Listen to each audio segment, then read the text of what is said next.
రెండు పార్టీల మద్దతు వలన వచ్చిన వాపును చూసి పవన్ బలం అనుకుంటున్నారని మాజీ మంత్రి అంబటి రాంబాబు ఎద్దేవా చేశారు. రాష్ట్ర ప్రజల దురదృష్టం వలన జనసేనకు 21 సీట్లు వచ్చాయని అన్నారు. 21 మంది ఎమ్మెల్యేలు, 2 ఎంపీలలో జనసేన పార్టీ వారు ఎవరో చెప్పాలని కోరారు. తాము రిజెక్ట్ చేసిన వారికి చంద్రబాబు పంపిన వారికి టికెట్లు ఇచ్చారని 100% మీ వాళ్లు అంటూ ఎవరూ లేరని అంబటి రాంబాబు విమర్శించారు.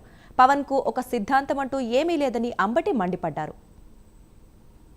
100% స్ట్రైక్ రేట్ ఏంటి? 100% స్ట్రైక్ రేట్ నాకు అర్థం కాలేదు.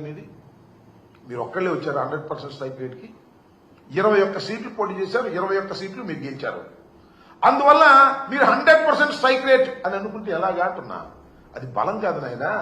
రెండు పార్టీల యొక్క మద్దతు నీకు వాపుగా కనపడి నీకు 21 వచ్చినాయి. అది రాష్ట్ర ప్రజల దురదృష్టం వల్ల వచ్చిందని నేను మనం చేస్తున్నా. 21 సీట్లు గెలుచుకొని ఇది నాకు స్ట్రైక్ రేట్, అద్భుతం, అమోఘం అనేటువంటి మాట మాట్లాడుతున్నారు. శభాష్ అయ్యా. నేను మాట చెప్తాను. ఏమండి పవన్ కళ్యాణ్ గారు, కొన్నిదల పవన్ కళ్యాణ్ గారు, మీ డయాస్ మీద 21 మంది శాసనసభ్యులు ఉన్నారు, 2 పార్లమెంట్ సభ్యులు ఉన్నారు. అసలు మీ వాళ్ళు ఎవరు చెప్పండి నాకు. మీ పార్టీలో వచ్చిన వాళ్ళు ఎవరు? చంద్రబాబు నాయుడు గారి దగ్గర టికెట్ లేకపోతే పంపిస్తే వాళ్ళకి టికెట్ ఇచ్చావు. మేము రిజెక్ట్ చేసిన బ్యాచ్ కొంతమంది టికెట్లు ఇచ్చావు.